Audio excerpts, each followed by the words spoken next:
for a while. My background is I am born and raised in Chicago, so I love my city, I love my state, I love my country.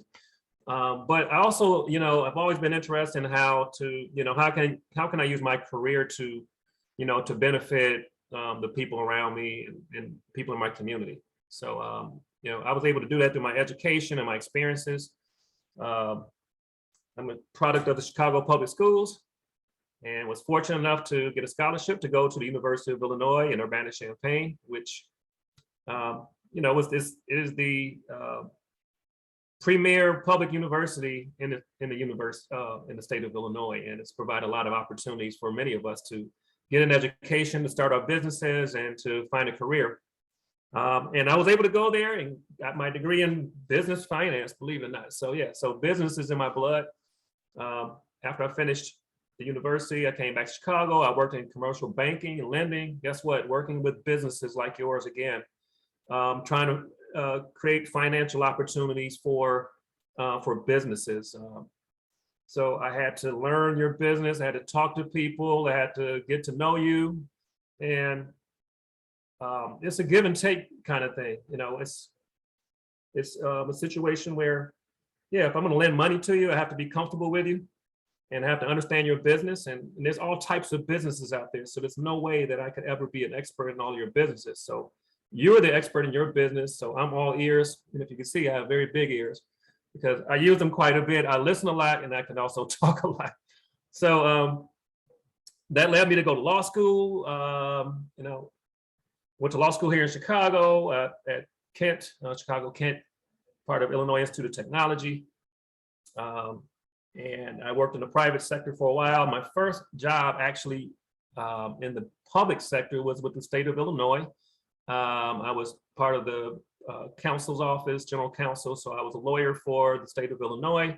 And guess what? One of the first assignments that I had was to oversee the business enterprise program. For those who don't know what that is basically a fancy name for the supplier diversity arm of the state government. And honestly, when I came in, didn't know a whole lot about it, but I quickly educated myself, talked to businesses, talked to a lot of people.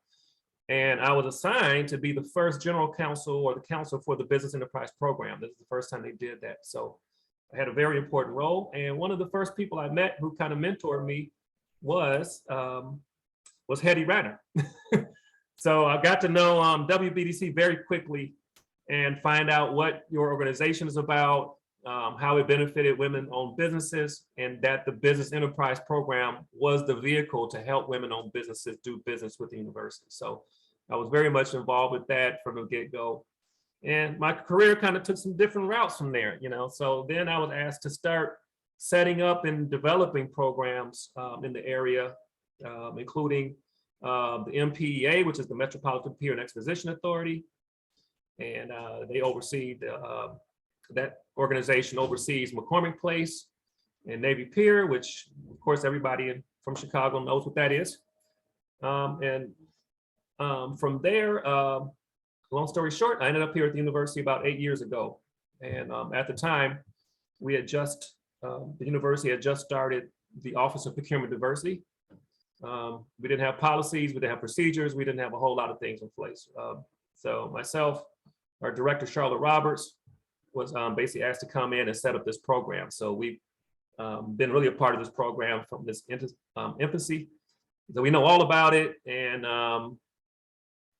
that's what's really helped us to do really great stuff here and to really help out businesses.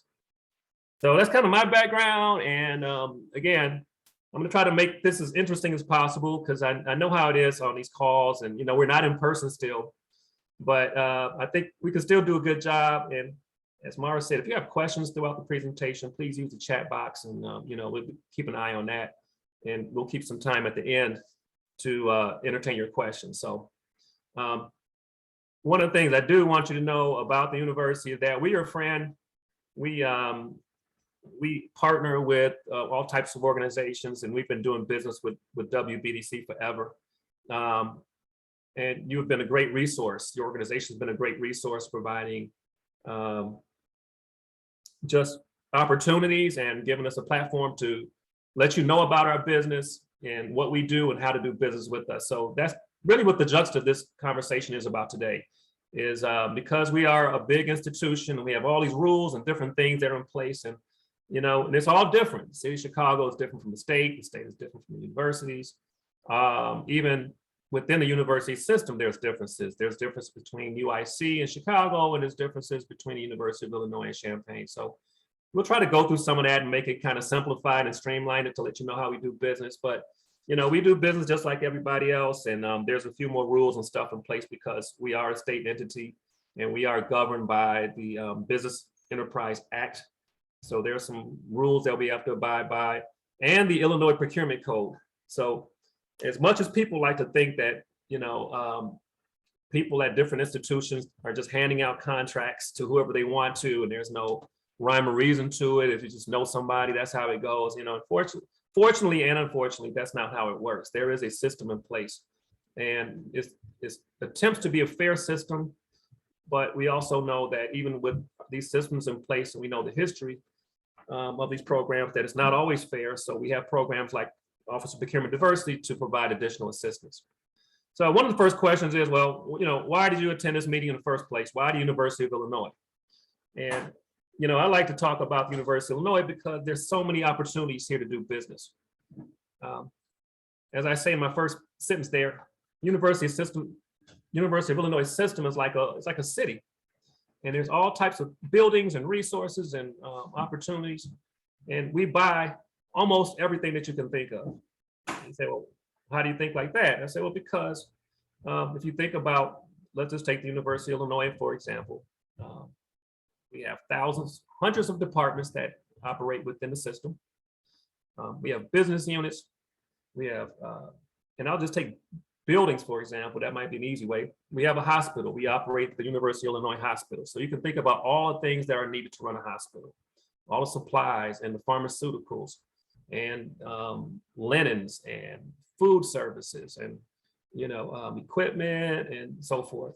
We're a university, so if you can think of a university, we have to provide everything that a university has to offer its students. In our medical programs, we have microscopes and different equipment that's utilized. We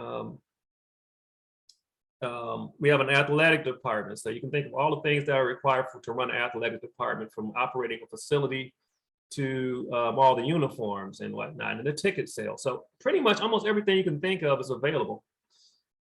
So many people don't see that, and we don't necessarily always advertise that. So after coming here to university, we realized that we have to do a PR job to let people know that the university is a friendly place and that there is a lot of opportunity here. It's not just for, sitting or maybe just attending to get your education, but there's also a great business opportunity, and we provide a great economic engine to the state of Illinois. As Maura pointed out, we spend over $1 billion annually. That's annually, not once in 10 years, but annually. People don't know that. And that's because we do operate 3 campuses, and we have a lot of things that we have to buy, from professional services to goods to landscaping, everything you can think of, like I talked about. Those are all opportunities. And you should know that we do have a mission at the university to provide a fair procurement process that is open to everybody, including businesses like yours. We've made sure that we've gotten the attention of our board of trustees, who are totally on board with us. They're, like I said, they're the ones who set up our program. And they believe in it, our leadership believes in it. And in fact, the last point that I have in here is that we're the only public university that has a dedicated department, which is the Office of Procurement Diversity, which I represent. And we're the only one with a dedicated department to supplier diversity. So many other programs, they may have a purchasing department, because they all have a purchasing department, but sometimes they just select somebody, or they have double duties to try to do purchasing and try to do diversity at the same time. But we realize in order to really have a quality supplier diversity program, you have to have people who are dedicated to it, who understand it, and are able to have the time and energy dedicated to reaching out and doing events like this to let you know about the opportunities here. So moving right along, who are we?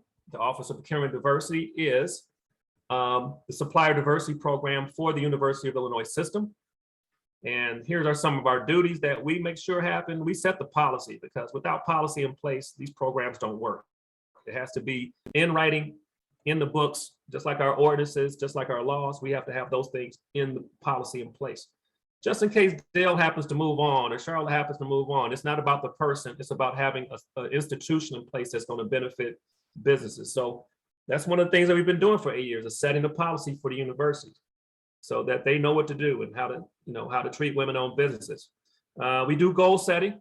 So you know about diversity goals and WBE goals. If you've done business with any public institution like the city of Chicago, state of Illinois, we do the same thing. We set goals in our contracts to make sure that women-owned businesses have opportunities to do business with us. And we have to make sure that they are in compliance. The businesses that are committing to do that, that they are in compliance, that they just don't say it on paper, but they actually do it and follow through with what they put in their utilization plans. I also have in here that we do outreach and vendor assistance. So here we are. This is exactly what we do. We do outreach events probably a lot more before the pandemic, but even during the pandemic, we've been hosting virtual outreach events throughout the year. So we'll let you know when those things come up to let you know about opportunities here and to get you to give you opportunities to meet the buyers here, because that's really ultimately that's going to give you a leg up when it's time to make those decisions, that they know who you are and that you have an opportunity to meet the buyers here. And then we, of course, we want to report what we do. We want to report it to the state, and we want to report to our board of directors. We want to know where we started off on our baseline and if the things that we are doing is actually being effective. So we want an effective program moving forward. So I'd like to talk a little about certification. So I'm assuming that if you are part of WBDC, that you're attending, that you are in fact certified with WBDC. So we hope that's the case, but there may be also some other members who are not certified as of yet. And I'm sure you've heard all kind of different stories about certification, how hard it is and how much information they want to know about it and so forth. But there's a reason for it. There's a good reason to be certified. There's benefits to being certified. I would like to touch on a few of those things beforehand, because some of those same benefits that WBDC offers to its members, the University of Illinois as well. So what is certification? Just very briefly, it's just the process of becoming recognized as a bona fide disadvantaged business, in this case, a WBE. So there has to be a process. There has to be an application process. We want to make sure that the people in businesses that we are certifying are in fact women-owned businesses, right? We don't want people taking advantage of the program, because unfortunately that does happen, but we have to have some rules in place to make sure that we are in fact certifying the correct individuals and businesses. So what are the benefits for certification? Really briefly, it increases your business opportunities and more revenue to your company. I mean, that's what your business is here for. You want to make business, and being certified gives you those opportunities, because private companies as well as public institutions are looking to do business with WBEs. Again, like I said, it's part of our mission at this point. And we want to make sure that our opportunities are available to everyone, including women-owned businesses, of course, minorities. In our case, we also do persons with disabilities, and we also have a veterans program. But so you might ask, well, how does this increase the business opportunities for us? For one, when you register for certification, you get added to the website. So WBDC, you get added to their database. So when people are looking for businesses like yours, you are in that database. And believe me, we do that all the time. We have different departments and people are buying things all the time. And to be honest with you, they don't have time to go looking for the businesses for WBs or MBEs and so forth. So guess what? They search the database, or they go to institutions like WBDC when they're looking for women-owned businesses. They do it all the time because they don't want to do it. They're lazy or they have other things to do. So they rather call my department or reach out to Mara or people at WBDC to find those businesses. We never want to tell them, hey, we can't find them or they don't exist. We know they exist. And by becoming certified, you become part of that database.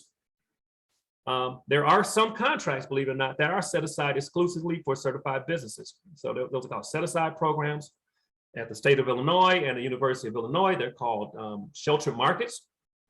And we have contracts that only WBEs and MBEs can bid on. So all those other bigger companies, they can still compete on those contracts, but we have specific ones that are only available to WBEs. And guess what? That's a prime contracting opportunity. So we say, I don't want to be a sub. I want to contract directly with the university. This is an opportunity to do that.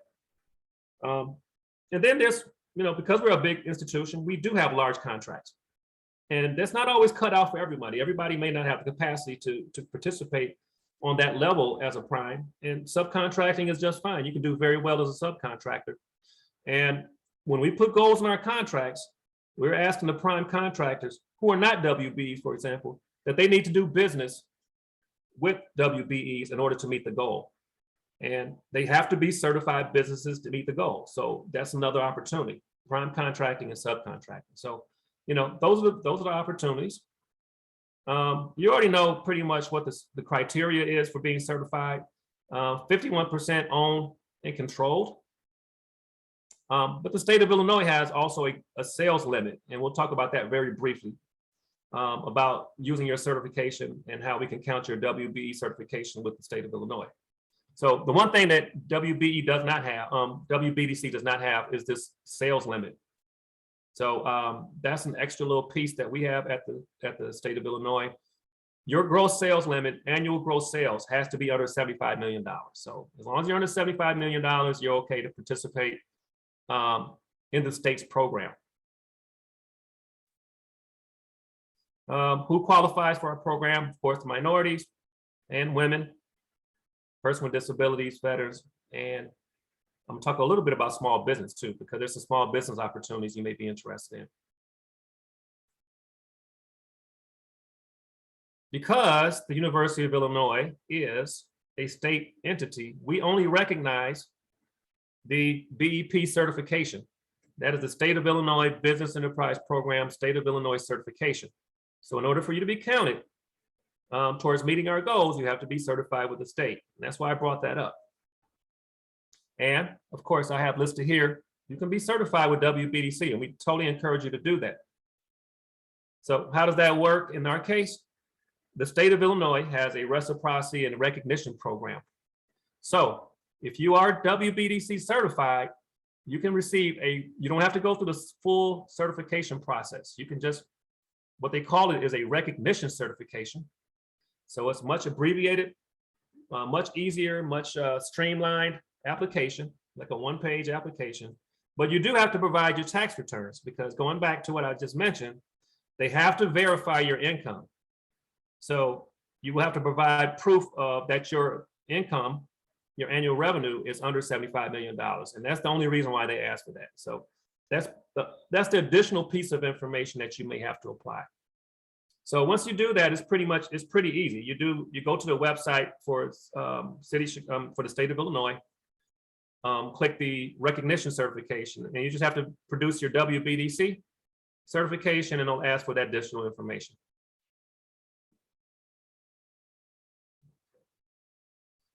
And I did talk about the small business program.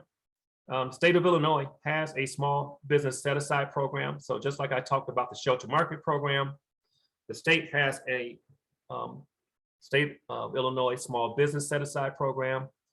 Here's the criteria. The criteria is very similar to the SBA criteria for small businesses, a little bit different. But what they do have, they have specific contracts that are set aside just for small businesses to compete against. So you're not going to be necessarily competing against the big giant companies that has all the advantages. You'll be competing against other small businesses. And so it makes a greater opportunity. Last time I checked, there's 66 set aside categories. And then all contracts under $50,000, $50,000 or less are set aside for small businesses. And we also have at the state of Illinois, at the University of Illinois, we are starting to do more small business set aside. So we don't do as many, but we're trying to increase that as well. So just to let you know, you should get your WBE certification, but then you should also get certified as a small business. And again, all these are free. You just have to fill out the application. and just go to the website that I have here in the presentation. I'll make this available to you so you don't have to take notes or anything. I can provide this tomorrow, and she can provide it to everyone, and you can get the links and everything straight from here. So hopefully that's helpful. So we asked, how does this work at the University of Illinois? Well, I told you we're part of the Business Enterprise Program with the state of Illinois because we're a state institution. So who falls under the state of Illinois' Business Enterprise Program? Well, agencies are under the state and public universities. And of course, University of Illinois is a public university. So what's important about that, I won't go through the whole act or anything, but you should know that we have a 30% goal on our contracts. So that's an overall goal. So that does not mean that there's going to be a 30% goal on every contract. What that means is that we're going to look at our annual spend, that $1.5 billion, and of that $1.5 billion, we want to spend, our goal is to spend 30% of that money with, BEP vendors.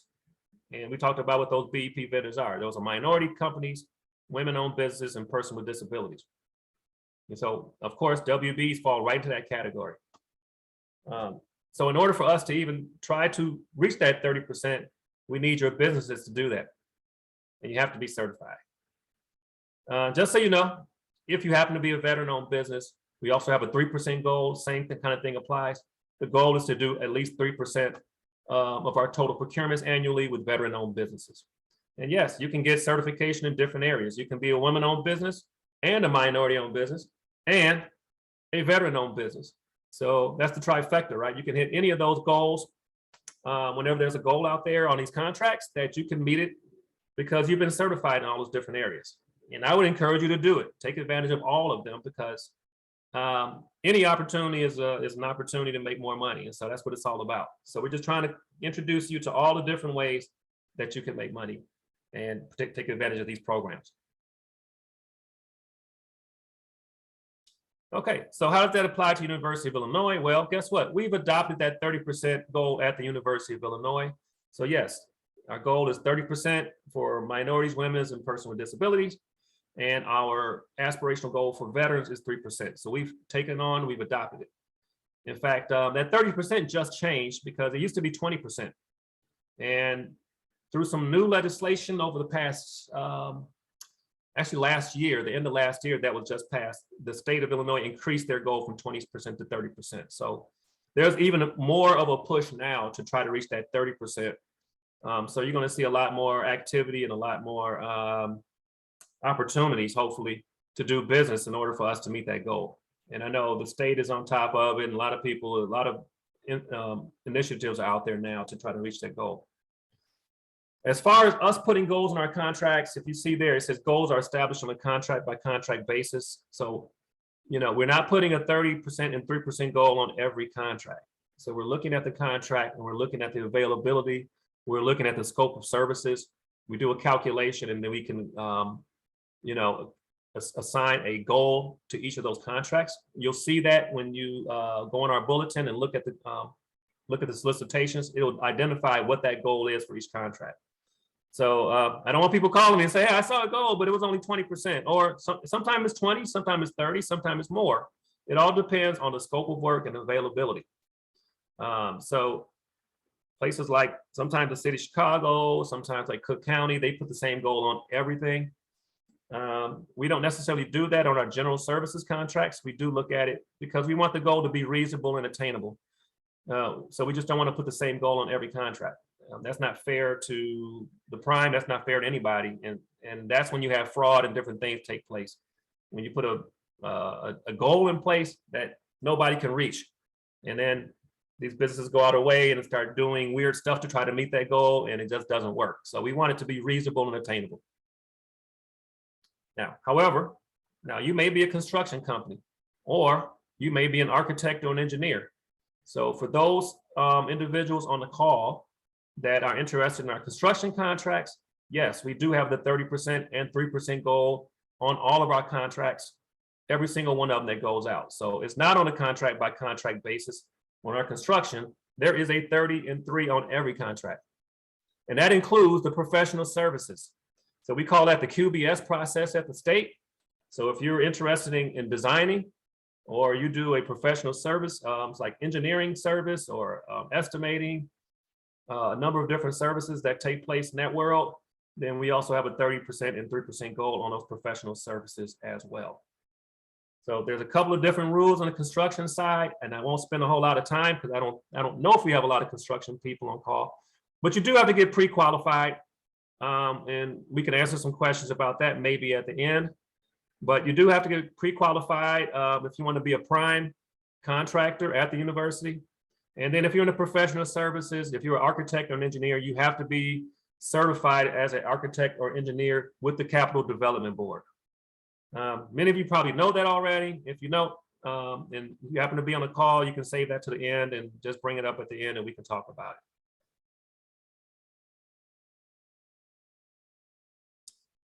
And I talked about what we do in terms of compliance. Compliance-wise, our office is in place to make sure that we're meeting those goals, and that when we have a contract in place and we have a goal on those contracts, we want to make sure that when the bids come in and the prime responds to those goals, that they are in fact meeting those goals at the time with their utilization plan to let us know how they're going to do it. And then we're also monitoring the contracts throughout the life of the contract as we're paying out to make sure that they are in fact utilizing the WBEs or the MBEs that they have identified at whatever dollar amount or whatever percentage. We want to make sure that they're meeting the goal throughout the contract. So of course we do hear that. We do hear that, hey, they just used my company's name to get the contract and I never got a call back after that. And they've been paid, $1 million and I've never received a phone call. Well, we never want that to happen at the University of Illinois. We monitor this. If you have any problems, if that even happens, you should be calling our office to let us know what's going on. But we're doing our best to do compliance, and we want to monitor the spend throughout the process to make sure that that you're being utilized to the level that you agreed to. So big question is, how do you find out what opportunities are out there for us? Well, just like any other entity, we have to post our opportunities on the internet. So what we utilize is called the Illinois Procurement Bulletin for public institutions of higher education. So of course, the University of Illinois is an public institution of higher education. So we post all of our bids and RFPs on this particular website. Now, in order to obtain those, you do have to register on the website. Once again, it's free. It only takes a few minutes to do.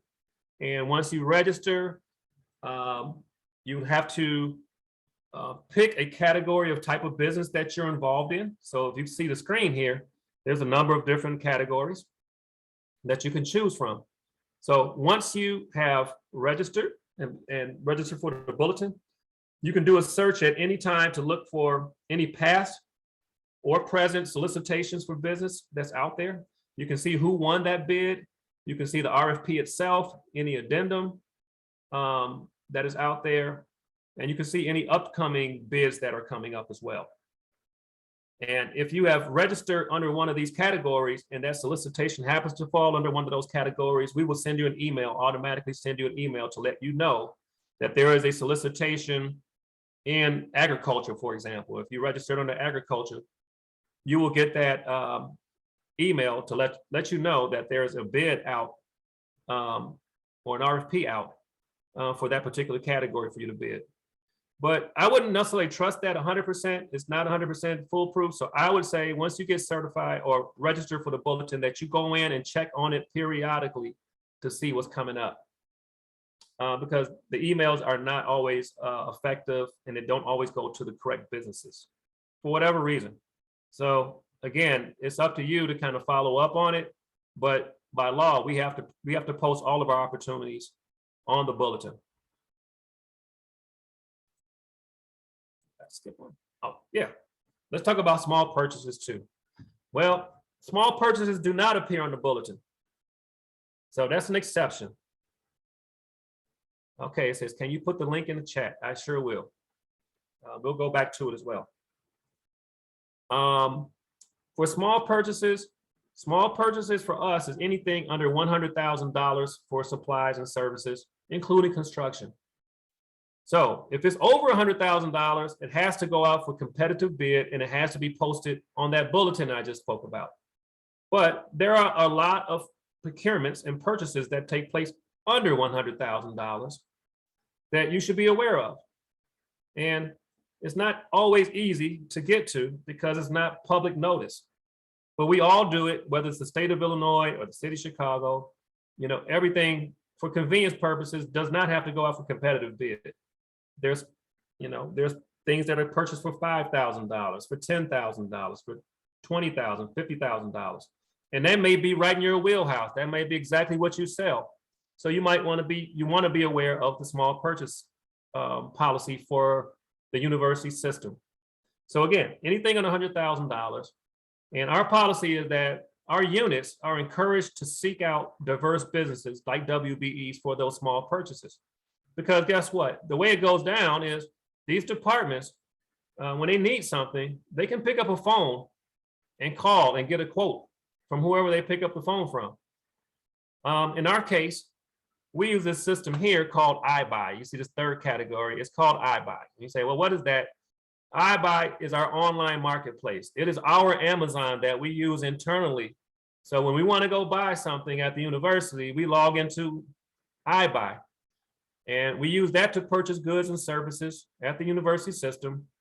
And it is a application module that we bought through Jagger, which you may or may not have heard of.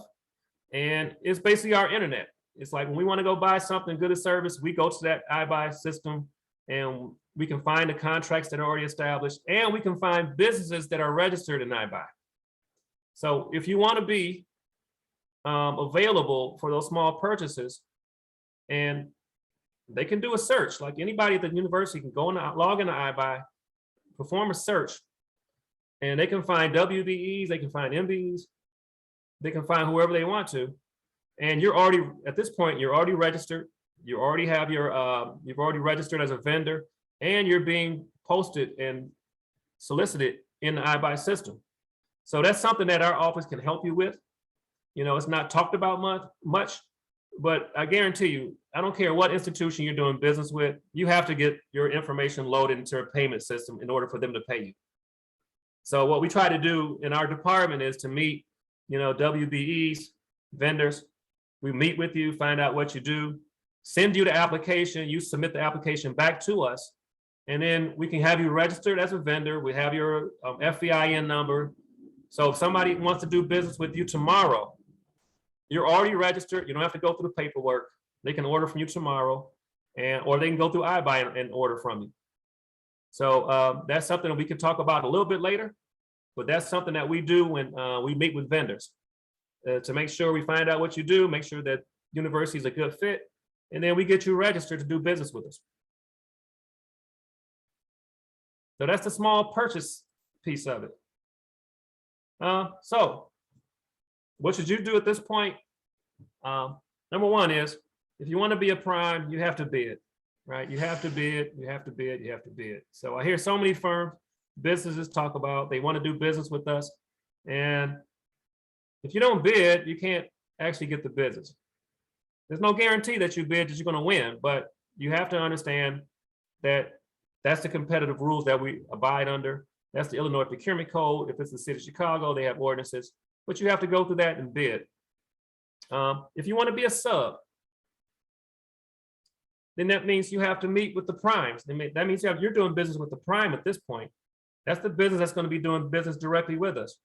So how do you meet those primes? You know, you want to attend the pre-bid meetings. So in our construction, on the construction side, we have pre-bid meetings all the time. Some of them are mandatory, which means that in order for your company to bid on this particular project or for this particular service, you have to attend that pre-bid meeting. So wouldn't that be a great place for you to go and visit? Come to the pre-bid meetings. Many of them are virtual now, so all you have to do is log in from your computer. So once you do that, you know who's going to bid on the project. You can reach out to that company, get to know them if you don't know them already. You can get their information, contact them, and let them know, hey, I'm here to be an assistance for you to meet the goal. on this contract. This is the value add that I can bring to this contract. And I'm a WBE. I can help you meet that 20% goal or that 30% goal or whatever the goal is. So yes, attend the pre-bid meetings. And I say that across the board, whether it's with the University of Illinois or anywhere else. Pre-bid meetings are valuable, and it's even easier now because they're virtual. So you don't have to worry about parking and then going downtown and going to a building and worry about getting a parking ticket, all the rest of the stuff. It is all online, virtual. You can attend the same way you're attending this meeting. You can go to those pre-bid meetings. Or if you can't make it, send somebody from your department. But you learn how we do business, and you also get to see the businesses that are doing business with us, because guess what? It's the same people over and over again, typically. And it's good to build those relationships, especially if you're going to be a sub. And a lot of times, once they use you as a sub, they're going to continue to use you on other projects, not just University of Illinois, but at any other solicitation they may be bidding on. Nextly, youth PTAX. And I see right behind Morris here, there is a Illinois PTAX sign. So she knows all about that. She can give you plenty of information about that. But that's procurement technical assistance, because it does get difficult responding to RFPs and to these bids. And there's a lot of different rules and a lot of different forms to fill out. And it can be daunting if you've never done it before. So I would say definitely take advantage of PTAX. They can help you put your bid together. They can help you with your business. They can explain the procurement process to you. So please take advantage of that. Attend networking events to meet buyers. So we're still doing that virtually. And believe it or not, we're starting to move out of this now. We're having more in-person types of events. Typically at the University of Illinois, we host a construction summit annually. And we also do an annual professional services symposium. So if you're involved with professional services, you can come to that event and meet the buyers and people across the universities to talk to them about your business, for them to get to know you. Remember, we talked about that small business again. If they don't know you, they're not going to call you. So that's a way to get in, so they can get to know your business and feel comfortable with you and feel comfortable buying from you. Because we're trying to change the mind of people. People are creatures of habit. And once they get somebody in their mind, they're going to keep going to that same business over and over again. So we want you to be in that circle of businesses that we want you to be that Rolodex and to be part of that group of businesses that they do business with. Register on the bulletin. And then, of course, we talked about that, and we'll post that again in the chat in 1 minute. And then connect with my office. That's what we're here for. One good thing about the Office of Procurement Diversity is that we are dedicated here. And you can call it hand-holding or whatever, but we will actually meet with you. If you call us and say, we want to meet with you, we will meet with you. We'll ask you to send maybe like a one-page capability statement so we can get to know who you are and what you provide and kind of what your experience is. And then we will sit down and have a conversation with you about what you're interested in, what your experience is, what you want to do at the university, because it's a big place. And again, we purchase a lot of things, and there's a lot of different departments. We can sit down and strategize with you about your approach in doing business with us. And I guarantee you, purchasing departments aren't doing that. They're busy doing something else. They're busy evaluating and putting bids out. And a lot of people don't have time to meet with you. Our department does. So be sure to contact us. If you want to meet with us, we'll be happy to meet with you. After this meeting, my information will be here. You can send us an email, which is the best way to reach out to us. And reach out to us and say, hey, I'm interested beyond this. Obviously, this is just an overview about what we do, but it's really about doing the legwork and getting to know people and getting to know our process. And that's what we're here for. That's what my office is here for, to do that. So a little humor at the end. So now you know about certification, you know about the types of certification, you know about the benefits, and you know about the opportunities here. Hopefully that's helpful. And I'm sure there's plenty of questions, and we got, plenty of time. It's 1:46, so we got about 15 minutes left. And I will leave it open. Here's our contact information, and I will leave this open for discussion. Best way to get in contact with me, because we still kind of work outside of the office and inside of the office, the best way to reach us is through the email system. So just email me, let me know, and I'll definitely get in contact with you, or one of my staff members will, and we will definitely be working with you.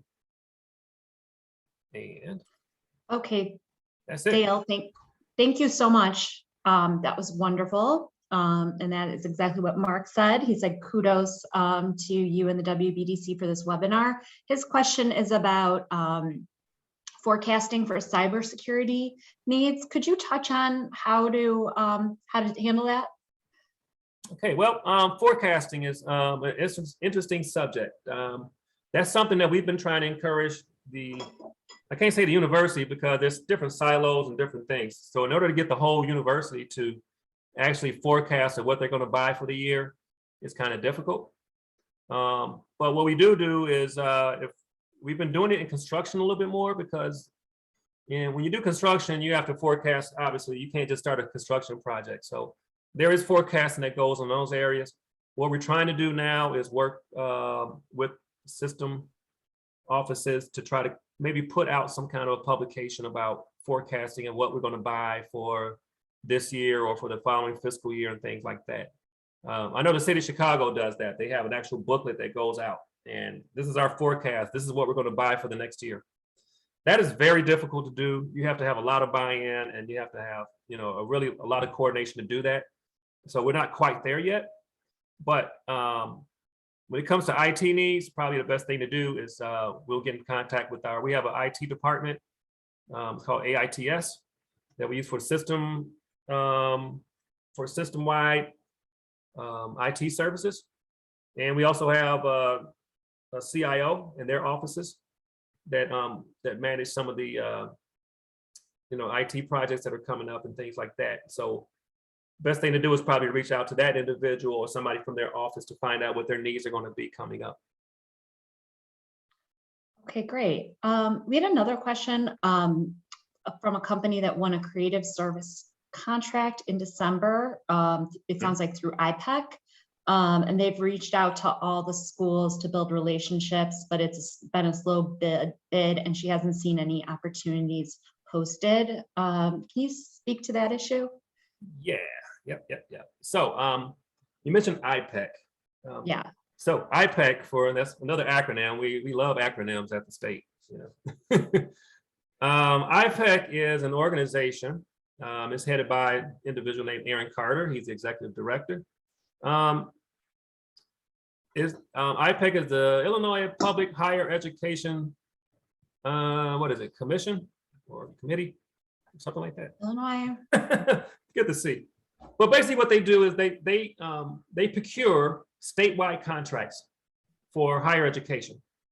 So it's like a master contract type of thing, where if it's a particular contract, they will bid a contract, put the contract in place, and then any of the public institutions of higher education can buy off of that contract. They don't have to, but it makes it easier because you have more buying power. If you have one big contract, you have more buying power, and then say, for example, it's IT consulting, or in this case, you talked about creative services, right? So now, once you're awarded an IPEC contract, any of the universities can adopt that contract and utilize it for creative services. We wouldn't have to go out to rebid it. For example, if the University of Illinois needed creative services, then we can buy for that contract and just do direct business with you. Of course, once again, we have to get you into our vendor registration system, the same thing, because we have to pay you. But the difference is that the University of Illinois doesn't have to go out and rebid the same contract and do it 13 times across the state. Because you got Eastern, you got Western, you got Illinois State, you got SIU, you got SIU Carbondale, you got Governor State. So imagine having to go out and bid creative services 13 times in those 13 different areas. So what the IPEC contract does is give you one contract, everybody can use it, and it takes a little pressure off of the procurement departments at each university who's all buying the same thing. Now we can use that one contract. Now, to your question, you won that contract, you're in there. What I will say is that sometimes everybody doesn't know about the IPEC contract. Every university doesn't know about it.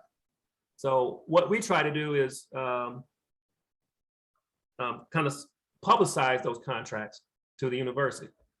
So the purchasing departments may know about it, but the purchasing departments aren't buying from it. You need the the departments that actually utilizes that type of service to know about the contract. So we've been trying to use that in different ways. We have different meetings called BMG meetings. This called the Business Management Group. So these are all of the buyers and the people who make business management decisions from the departments, and they meet like once a month. They have one at UIC, they have one at UIUC. And if we have, in our case, we're trying to promote diverse businesses. We're trying to promote MBEs, we're trying to promote MBEs, WBEs. So IPEC is one thing, but we want to promote your business. So what we'll do is, like, I have a person named Shauna Claiborne, she's in Champaign. I'll meet with her. Well, I have you meet with her, we'll all meet together, we'll find out what that service is, and then we'll put a strategic plan together to promote this contract across the system. So if you know what departments utilize creative services, then we can introduce you to those departments. Or we can do a lunch and learn and invite those departments, you know, just like we're doing now over lunch. And you can do a virtual presentation about your services and then let them know, hey, guess what? This is something that you need. And I'm already under contract through IPEC. So you don't have to go out and rebid it. You can buy off of me right now because we're already set up. So that's the kind of thing that we would do in that case to help you kind of publicize that contract and the fact that you're on that contract already. So if that helps, I would say just reach out to myself. And it says here, I have not seen any opportunities posted on the website. Well, you won't because you already have the contract. So if you're saying that you're already on the IPEC contract, then it's already been solicited. So you're already on the contract. It's just basically a task order, or, you know, a task order at this point and they don't have to go on the bulletin to get a task order. They can just call you up, get a quote from you, go over the scope of work and work directly with you with that task order. So that's why you don't see it on the bulletin. Interesting. And yes, Shauna is great. Yeah, she's very professional, very attentive, and she'll be happy to work with you. Okay, anyone else want to call out a question? Feel free to chime in. We have a couple minutes left. And that it looks like you asked a question about the contact person for IT contracts. I think Dale mentioned that earlier. Do you remember the name, Dale? There is not just one person. So I would suggest maybe sending me an email. Okay. And then we can kind of look at and see where we should go with that, because this like, for example, the hospital has their IT program, and then there's IT for the university as a whole, and there's UIC IT, and then there's UIUC IT. So this is not just one person or one area that actually purchases those things, but AITS is one of those departments that we want to look at. Now we have an IT telecom department as well at UIC. So that's another department we may want to look at. And then the individual departments may have, you know, IT needs. So depending on IT projects, for example, my department, Office of Procurement Diversity, we're not IT, but we needed an IT consultant to design an application for us to help us with vendor management. And so we worked with an MBE, one of the firms, IT consulting firm. They created a whole platform for us, and we didn't go through IT. We went straight from my department. So that's what I mean. It's kind of defragmented in terms of the IT needs. They may not always come through the CIO or the IT departments, but that's a good place to start. I feel like that. Thank you. They do have meetings that they meet periodically, and we try to get people in front of them, or we can get information in front of that group of IT professionals. So again, just reach out to me, send me an email, and just let me know what you want to do, and we can meet in the next couple of weeks. Thank you. You're welcome. Did you get you got the link to the bulletin? I think I had it here.